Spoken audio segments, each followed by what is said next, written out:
Les interdictions de quitter le pays, les IST1, les interdictions de sortie du territoire national et les privations de passeport. Aujourd'hui, près de 30 000 Algériennes et Algériens, je dis bien près de 30 000, c'est quand même énorme comme chiffre. 30 000, c'est une ville, c'est une petite ville, c'est une ville. Près de 30 000 Algériennes et Algériens sont ou privés de leur passeport ou placés sous ISTN par des appareils judiciaires et sécuritaires du pays. C'est une violation caractérisée des droits de l'homme. C'est aussi grave d'emprisonner quelqu'un que de l'empêcher de circuler librement dans son pays ou de quitter librement et de revenir librement dans son pays. Un pays qui expulse son propre citoyen, qui a sa propre nationalité. C'est interdit par toutes les lois du pays, par toutes les lois internationales, par toutes les lois nationales. Malheureusement, nous n'avons plus une Ligue algérienne de défense des droits de l'homme, qui a été dissoute en 2022. C'est devenu même une transgression en Algérie de parler des libertés publiques, des droits de l'homme et des libertés individuelles. C'est comme un chiffre. Il y a eu 11 000 arrestations en Algérie depuis le début du Hirak. 11 000 arrestations. C'est la persécution. Gratuite et méchante.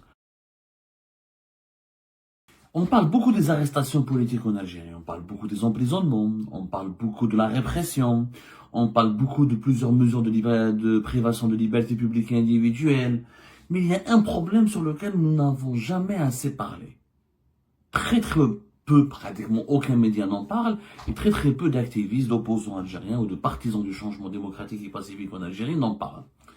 C'est les interdictions de quitter le pays, les IST1, les interdictions de sortie du territoire national et les privations de passeport.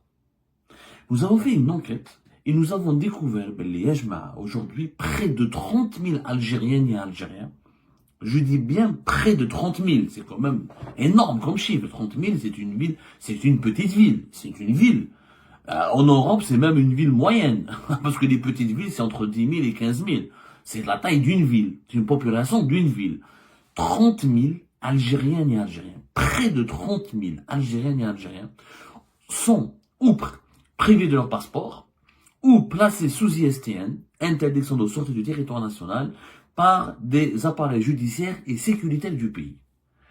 Et pourtant, la majorité écrasante de ces Algériennes et des Algériens n'ont pas été jugés coupables, ou ils ont été déjà jugés et ils ont écopé d'un sursis, ou font juste l'objet d'une enquête préliminaire qui dure depuis des mois, même voire des années, ou c'est des mesures de représailles juste contre des proches de certaines personnalités médiatiques ou politiques ou économiques qui dérangent le pouvoir algérien. 30 000, presque 30 000 Algériennes et Algériens. Ou leurs passeports leur ont été enlevés, ils sont convoqués par la justice, on leur enlève les passeports, ou convoqués par les services de sécurité, on leur enlève les passeports, ou ils font l'objet d'une ISTN, interdiction de sortie du territoire national, sans qu'on leur enlève le passeport, ou tout simplement, ils ont gardé le passeport, et il n'y a pas une ISTN qui leur a été dévoilée ou communiquée par les services de justice, parce qu'ils sont cités dans aucune affaire de justice, mais ils ne peuvent pas quitter le pays parce que les services de sécurité ont reçu des instructions, sur aucune base légale, de les refouler, de ne pas les laisser partir. C'est un énorme problème. C'est une violation caractérisée des droits de l'homme. La liberté de voyager, la liberté de bouger, la liberté de sortir, la liberté de se déplacer est l'une des libertés fondamentales des droits de l'homme. L'un des droits fondamentaux des droits de l'homme et l'une des libertés fondamentales des êtres humains. Je rappelle que la Constitution algérienne, dans son article 49, la Constitution de 2020, c'était l'article de 55 de la Constitution de 2016, tout citoyen jouissant de ses droits civils et politiques a le droit de choisir librement le lieu de sa résidence et de circuler sur le territoire national. Le droit d'entrée et de sortie du territoire national lui est garanti. C'est un article de la Constitution algérienne. C'est un article qui parle d'une liberté fondamentale, la liberté de se déplacer, la liberté de voyager, de s'établir ou de circuler sur le territoire national et le droit d'entrée et de sortie du territoire national. C'est un droit civil. Où les Algériens et les Algériens sont privés de leur droit, de l'un de leurs droits civils et politiques. Pourquoi? La majorité d'entre eux. Parce que ceux qui ont été condamnés ou là ont été incarcérés, emprisonnés, N'en parlons pas. Ils ont été emprisonnés, ils sont incarcérés. Ok, il n'y a pas de problème. Il n'y a pas de problème. Si, parce que malheureusement, même dans les cas d'emprisonnement, même dans les cas de placement en détention, il y a beaucoup de considérations politiques, c'était des procédures expéditives, il n'y a pas d'enquête assez sérieuse, il n'y a pas d'instruction sérieuse, on a rempli les prisons, en Algérie, les prisons sont remplies. Il y a d'ailleurs le nombre de prisonniers n'est même pas raconté, n'est même pas révélé. Je sais jusqu'en 2022, on a atteint 90 000 prisonniers. Après, il y a eu pas mal de vagues de libération. Quel est le nombre précis exact aujourd'hui? On n'en sait pas. On est en train de faire une enquête à la Algérie Part. On va essayer prochainement d'avoir le véritable chiffre ou les données les plus précises. Mais la majorité des personnes à qui on a enlevé le passeport ou là on leur demande de ne pas quitter le pays, c'est de l'arbitraire. C'est des proches de personnalités politiques, c'est des proches d'hommes d'affaires, c'est des proches d'acteurs économiques qui font l'objet d'enquêtes ou là qui sont accablés ou là qui sont condamnés par les autorités algériennes. C'est des personnes juste suspectées d'avoir ou jouer un rôle, même s'il est insignifiant, dans certaines opérations politiques ou économiques. Il n'y a aucune base juridique. Mais qu'est-ce qu'une base juridique? Il y a des femmes, il y a des enfants, il y a des mineurs, il y a des vieilles femmes, il y a des mamans, il y a des grands-parents, des personnes âgées, des femmes et des enfants qui font l'objet de l'interdiction de quitter le pays, à qui on a enlevé le passeport, ou là, à qui on n'a même pas enlevé le passeport, mais on leur dit vous n'avez pas le droit de quitter le pays. Sur quelle base? Non, juste parce que vous êtes les parents de tel opposant, de tel homme d'affaires, de tel ancien haut responsable, de tel ancien général, et comme ces personnes, comme vos parents ne sont pas sont ciblés par le pouvoir actuel, sont déclarés comme les ennemis du pouvoir actuel, ne sont pas appréciés par le pouvoir actuel, ou sont dans le viseur du pouvoir actuel, ou ils sont diabolisés par le pouvoir actuel, et ben vous n'avez pas le droit de voyager, ni de sortir, ni de quitter le pays. C'est une anomalie sur laquelle nous ne parlons pas assez. Je suis désolé. Pour moi, c'est aussi grave d'emprisonner quelqu'un que de l'empêcher de circuler librement dans son pays ou de quitter librement et de revenir librement dans son pays. On a oublié que cette année, il y a eu des affaires extrêmement graves. L'affaire du journaliste Walid El-Illet. Rappelez-vous, c'était en 2024, qui a été refoulé de l'aéroport international d'Alger. Alors qu'il est algérien. Cette affaire, on n'en a jamais parlé. Ça s'est passé, quand est-ce que ça s'est passé? C'était en avril. En avril 2024, il a été retenu pendant 11 heures dans les locaux de la police aux frontières de l'aéroport d'Alger. Après, on lui a demandé de quitter le pays, alors qu'il n'est même pas binational. Ça s'est passé en avril 2024, récemment, juste parce qu'il travaille pour Jeune Afrique. Et Jeune Afrique est classé comme étant un média ennemi du régime algérien parce qu'il est pro-marocain, parce qu'il n'est pas favorable à l'indépendance du Sahara occidental, il n'est pas favorable au Polisario, il n'écrit pas, il ne publie pas des articles critiques contre le Maroc dans ce dossier-là. Il publie plus d'articles, effectivement, de Jeune Afrique et plus critiques vis-à-vis de l'Algérie que du Maroc. Il est proche du Maroc, mais Walid El-Illet n'est pas directeur de Jeune Afrique, n'a jamais occupé une poste importante. C'est juste au sein de la direction de Jeune Afrique, il n'est pas décideur. C'est juste un journaliste qui est établi en France depuis 2004. Il a juste une carte de séjour. Il se rendait régulièrement dans son pays. En 2023, il s'est rendu à 3 reprises en Algérie dans le cadre de son travail et pour retrouver sa famille. Et en avril 2024, à la surprise générale, des conseillers au niveau de la présidence de la République ou le ministère de la Communauté ont décidé d'expulser un Algérien. C'est jamais vu, hein. Attendez, ça c'est une affaire elle n'a pas, franchement, 2024, ça là des choses qui n'ont pas requis suffisamment notre attention. Un pays qui expulse son propre citoyen, qui a sa propre nationalité. C'est interdit par toutes les lois du pays, par toutes les lois internationales, par toutes les lois nationales. Tu expulses quelqu'un qui porte la nationalité algérienne et qui veut revenir dans son pays, juste parce qu'il travaille pour un organe médiatique qui est classé comme étant hostile aux intérêts politiques du régime. Ça n'a pas de sens. Il est algérien. Il a le droit d'entrer dans son propre pays. Pour Walid El-Illet, il a eu un sort quelque part heureux. Il a un sort clément. Parce que d'autres Algériens qui sont binationaux ou là, qui sont même titulaires uniquement de la résidence sont rentrés en Algérie. Ils ont été emprisonnés, placés sous ISTN, incarcérés, jugés. Il y a des Algériens et des Algériens qui ont quitté la France ou le Canada et se sont retrouvés en Algérie juste parce qu'ils ont pris un café. Je vous assure, ils sont très nombreux. Il y a des Algériens et des Algériens, juste parce qu'ils ont pris un café avec un militant du MAC, avec un sympathisant du MAC, où là ils ont participé à une activité politique qui n'était pas organisée par le MAC ni par Rached. Juste parce qu'ils étaient dans une activité politique à côté de certains militants de Rached ou du MAC qui sont classés comme mouvement terroriste, où là on les a vus croiser le chemin d'un activiste du MAC ou là de Rached. Ils ont été arrêtés dans les aéroports, au niveau des ports, inquiétés, placés sous contrôle judiciaire, placés sous enquête. Il y a des dizaines de cas. On ne les recense même pas.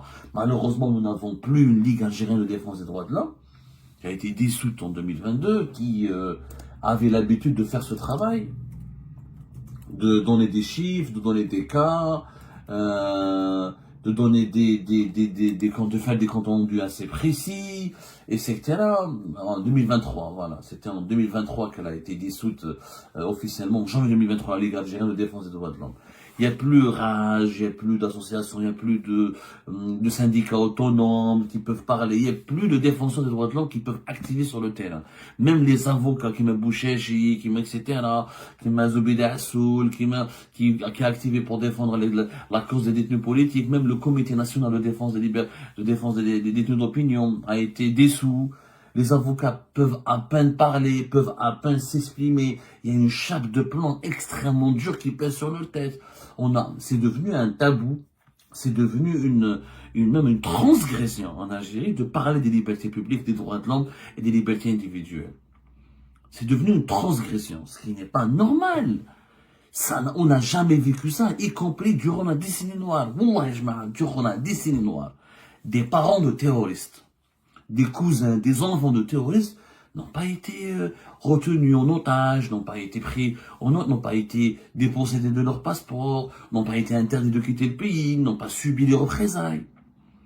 Je vous assure, hein, allez voir les militants du FIS, les plus dynamiques, les plus connus, les militants, même les anciens éléments des groupes terroristes armés, vous leur demandez à leurs cousins, à leurs proches, à leurs femmes, ils vous diront, on n'a pas subi de représailles. Ils bougeaient, sauf si il y avait leur implication dans des opérations, dans des actes politiques, était avéré.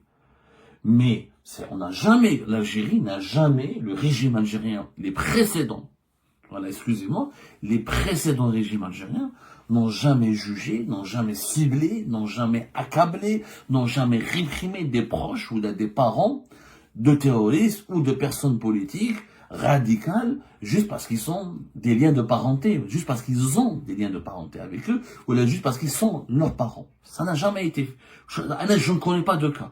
Il y a eu des cas isolés, mais là, il y a eu des cas isolés certainement, mais là nous sommes dans une généralisation de cette pratique. Nous sommes dans une généralisation de la répression des proches, des parents, des personnes entretenant des liens amicaux ou familiaux avec des personnalités politiques et des personnalités du monde économique qui sont visées ou qui font l'objet d'une opération judiciaire ou d'une enquête sécuritaire de la part des autorités actuelles. Ça, c'est pas normal. Quand on a visité 5 000, 6 000, c'est comme un chiffre. Il y a eu 11 000 arrestations en Algérie depuis le début du Hirak. 11 000 arrestations. 11 000 arrestations. Mais là, c'est le double concernant les privations de passeport et les interdictions de sortie du territoire national. Plus de 25 000 jusqu'à 30 000. On a atteint le chiffre presque de 30 000 à la fin de cette année 2024. C'est une pratique systématique. Dès qu'il y a un problème avec quelqu'un, allez, on vise ses enfants, on vise sa femme, on vise ses proches, on vise ses parents. C'est pas normal. Il y a eu des cas de vengeance extrêmement graves. Les militaires, il y a des militaires, des généraux qui ont servi le pays pendant des décennies, pendant toute leur vie. Ils sont tombés dans des affaires judiciaires, ils sont dans la prison militaire de Blida. Leurs proches, je dis bien leurs proches, des parents à eux, leurs anciennes femmes, leurs femmes, leurs épouses, leurs enfants, ne peuvent pas se soigner à l'hôpital militaire de Ain Nadja. Ils ont été chassés de l'hôpital militaire de Ain Nadja. Ils ont été chassés des centres de repos familiaux de l'armée. Ils ne peuvent plus accéder au cercle militaire de Beni Messous. Alors que c'est des parents de militaires. Ils sont la famille de généraux qui ont servi le pays durant toute leur vie. C'est la persécution. Gratuite et méchante. Un enfant, une femme, une vieille femme, un grand-père, une grand-mère. Mais c'est des gens qui sont totalement inoffensifs et qui ne sont pas du tout impliqués dans les actes supposément au qualifié de subversifs de leur père ou de leurs proches ou de leurs frères ou de leurs grands frères. Ça n'a pas de sens. Le tabou entourant cette question perdure encore malheureusement. Parle pas. En Algérie, pour que les gens parlent de toi, pour que les médias indépendants, le peu de médias indépendants qui ne restent pratiquement plus, pour que les activistes parlent de toi, pour que les réseaux sociaux parlent de toi, il faut aller en prison. Si tu ne vas pas en prison, marche ma cour. Si tu es libre à l'extérieur, mais privé de ton passeport, privé de tes droits politiques et civils, et privé du droit de quitter le pays, de voyager, les gens ne parlent pas de toi, on considère ça sur un moindre mal. Tellement la répression s'est banalisée, tellement la méchanceté s'est banalisée, tellement la persécution s'est banalisée, c'est devenu pratiquement normal de ne pas pouvoir quitter le pays, de ne pas pouvoir avoir son passeport, de faire l'objet d'être sous contrôle judiciaire pour le nom des uns. Il y a des personnalités politiques qui ont été jugées, rejugées, ils sont toujours placés sous contrôle judiciaire. Et ben voilà mes amis, c'était ça. Je vous remercie comme d'habitude pour avoir suivi cette vidéo et toutes nos vidéos. N'oubliez pas de laisser vos commentaires, vos réactions à propos de ce sujet et de vous abonner à la chaîne si vous n'êtes pas encore abonné. Donc voilà, je vous remercie aussi pour vos commentaires et vos discussions, surtout dans la section des commentaires. Je tenais à vous dire que c'est vraiment un plaisir de lire vos commentaires et de voir les arguments et les débats et les points de vue des uns et des autres. Je tenais juste à vous dire, à vous demander gentiment de respecter les uns et les autres, bien sûr, et de parler, de défendre son point de vue sans aucune calomnie ou insulte. Ça, c'est vraiment très important pour moi. Donc voilà, juste pour que je ne me trouve pas dans la nécessité de supprimer autant de commentaires haineux. Je préfère avoir une communauté saine et qui a plutôt qui a plutôt envie d'argumenter et d'entendre la voix des autres et de partager son point de vue avec tout le respect possible. Donc voilà, merci beaucoup et n'oubliez pas de laisser un bon commentaire pour cette vidéo et à la prochaine dans une nouvelle vidéo. Au revoir.